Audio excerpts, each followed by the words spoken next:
Okay, so right now guys, we are here sa may view deck ng sleeping dinosaur dito nga sa may Mati. I don't know if part pa tong Mati ah. So this is the yung tinatawag nilang sleeping dinosaur. Kung makikita nyo, para siya dinosaur na natutulog. Obviously. Okay? So ipakita lang natin guys. Oh, di ba? Ang ganda. Look at this. So beautiful. Actually, one of my favorite talaga na tourist spot, no? Dito sa Maymati is ito nga yung sleeping dinosaur nila. Kasi bukod sa maganda yung view, overlooking view, ano pa, libre. Yan. Diba? Ganda. Yay. Okay, so right now, kasama ko aking princess, si Isabella. And pupunta na kami ngayon sa resort, no? 'Di ba, Sabel? Yeah. Alam mo yung pangalan ng resort na pupunta natin? Ay, hindi mo alam. Resort na resort. Yes, pupunta tayo sa Surfs Up. Surf? Yes, Surfs Up sa Barangay Bubon. So, and right now ay nandito na nga tayo sa Surfs Up Resort. So, pasukin na natin, guys. So, ito yung kanilang resort. O, tingnan niyo. Ganda ng ano nila. Entrance.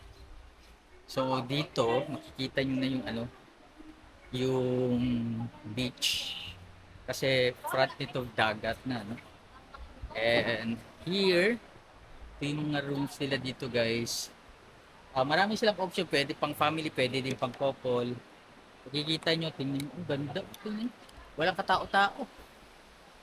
So basically this part of Mati is medyo hindi siya white sand compare sa may Dahican area, but if we're talking about secludity, yung tahimik, then this should be the perfect place for you.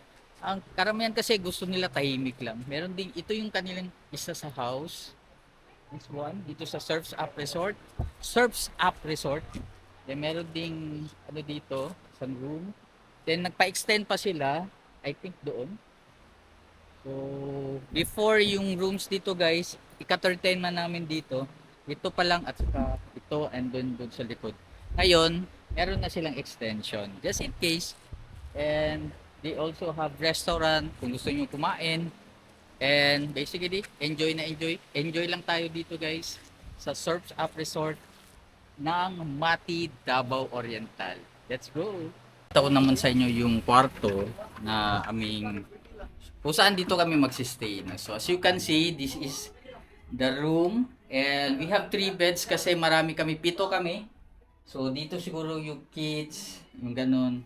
Dito yung kids, dito kami. Then meron ding couple, then meron ding single. So yun yung magiging setup namin and ang ganda ng room talaga. Even guys, sa ilang beses ako dito, na-amaze pa rin ako sa linis, sa bango ng kanilang kasi maliwalas talaga yung kanilang dito, yung kanilang room. At saka malinis. Grabe, solid na solid.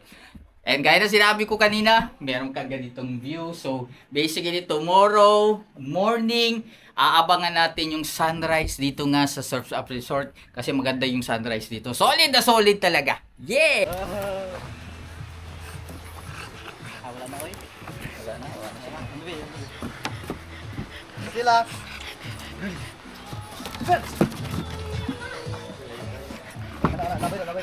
At now makikita nyo natin yung mga cute na mga French dog. Ito si Elvis and ito naman si Priscilla. So very human friendly talaga to, hindi nahihiya. And medyo hingalin lang talaga. Kasi medyo malalaki siya. French Bulldog kasi medyo hingalin talaga. So yun. Parang papunta na sila ng away, guys. Para mag-aaway na sila. So, yun. Yun. Parang friends naman sila. So, hindi na sila hindi na nila itutuloy. Kasi babae itong isa. Okay. So, this is it. Sunset. Ayun. Mag-aaway na, guys.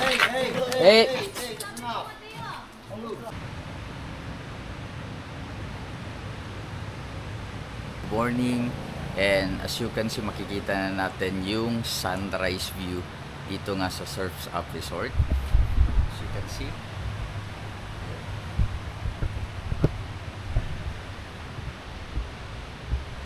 O, di ba ang ganda? So actually, ito yung isa sa highlights dito sa surfs up is yung kanilang sunrise, no?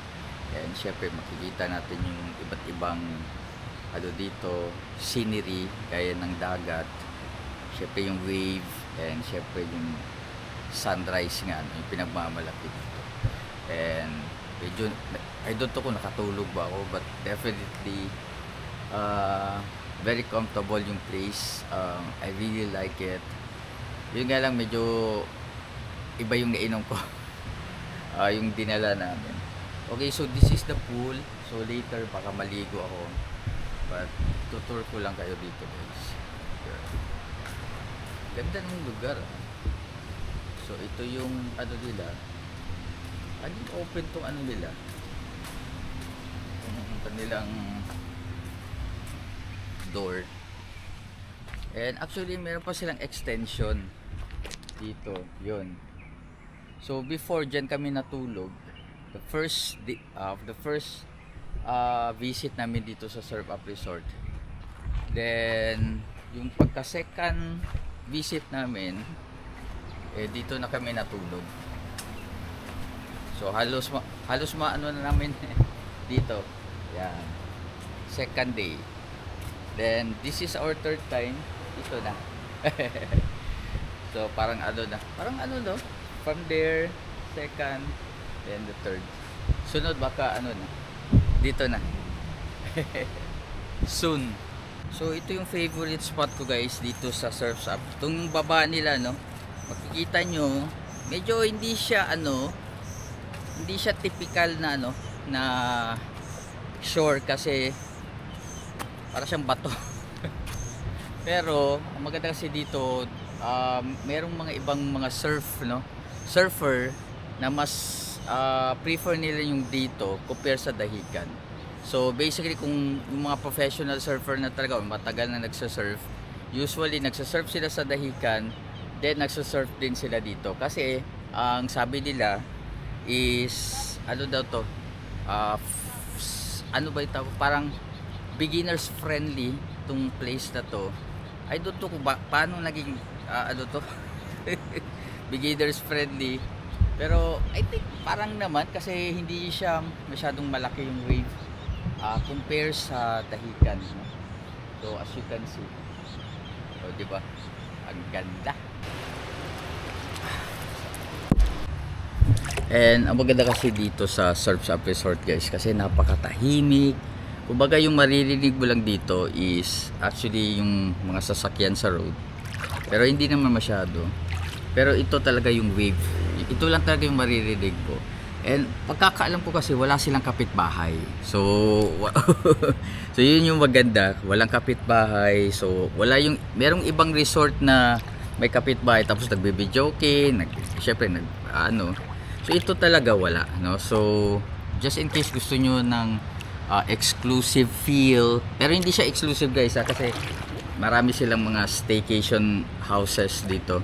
So kung gusto nyo lang ng tahimik, no, very secluded din ang place, and magandang sunrise, and syempre peace of mind, no, syempre marirecommend ko talaga dito sa Surf's Up Resort. Napakaganda na place. This is our third time na, and hindi talaga magsasawa na bumalik dito kapag nandito ako sa Mati, kasi pagkakaalam ko malapit na lang yung dahikan, no. Hindi lang ako sure kung dito parang doon diyata sa ano, pero malapit lang dito sa Barangay Bubon ang dahikan, no. So syempre after this ng aming pool, pupunta na kami sa dahikan. Just in case medyo parang alanganin na kayo magluto-luto or something, magsuba-suba, don't worry, guys, kasi they also have parang resto bar, aka meron din pagkain dito. And makikita nyo dito, meron silang mga drinks, meron silang beer, and they also have sunglasses, and iba't iba pa. So any foods na kailangan nyo, pwede mo order dito. Even coffee meron sila. And makikita nyo naman yung place. Tapos meron kayong ganitong view. O diba, solid na solid. First, pakilala sa namang board, yung mga first timer man mo, no? Kaya klase ang board, no, ay soft ug nay hard. Ang soft top, kuha ni siya, foam ni siya tanan. Tapos ang hard, fiber siya. Mo nang murag tutok nimo siya, gahay gyud kontra ani. I-hold ni para mas ma-feel ninyo ang diferensya, okay? Now, mas kuha siya. Mao gini ang pang nindot pang beginner kay medyo dili siya delikado. Okay? Realize na on board. Mara siya ang nose, reel, tail, up. Reel? Yes po, kani. Rail. Kani kay May nawa tail, niyang duha ha? deck, bottom, fin. Reel. So, yan. Ay, this is our second room.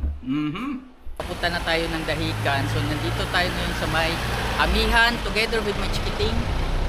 Mong anak. Hello. So, anong masasabi mo, Sabel? This is your What? second time na, no? Oh yeah, I've been... Dito sa Dahican. Yes. Stop na diri, buot na ulit. Ah, dere. Surf's up. Stop na diri. Ah, okay. Wow, look at this. Look at that, man. Oh wow. So this is the Dahican, one of the most, tingnan nyo naman kung gaano ka bluish yung water dito. So dito kami dumaan sa may Amihan kasi libre. So makikita nyo dito guys. Wow, ganda.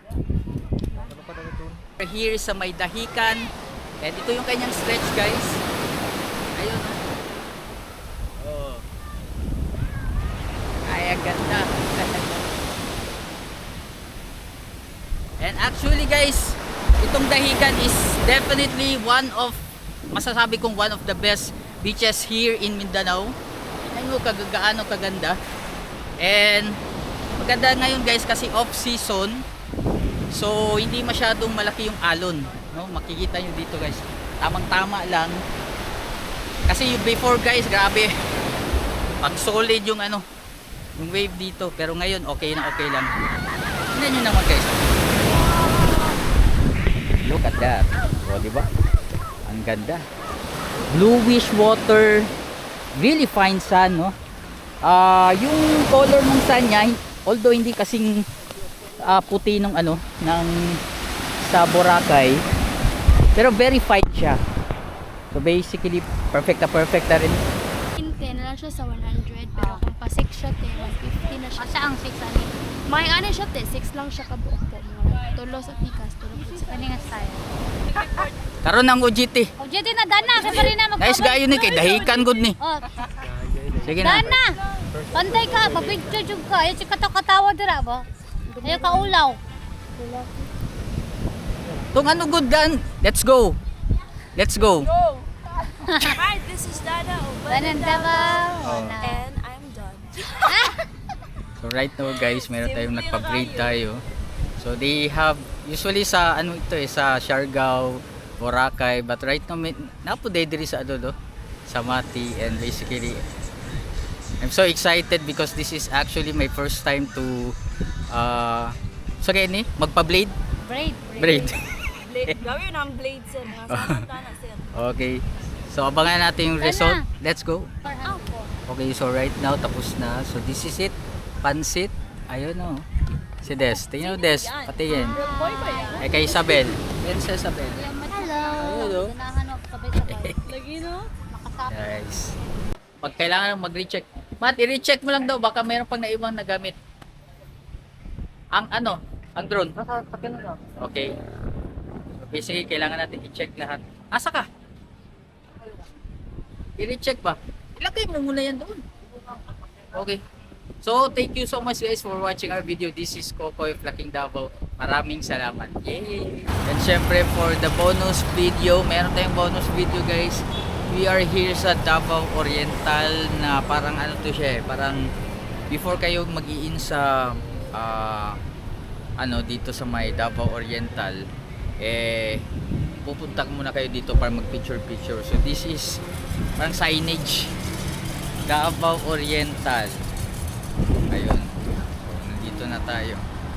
Siyempre check lang tayo. Nakatulog pa naman ako.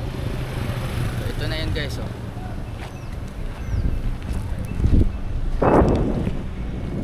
So mag-picture partaking lang muna kami. And after doon, uwi na kami ng Davao City.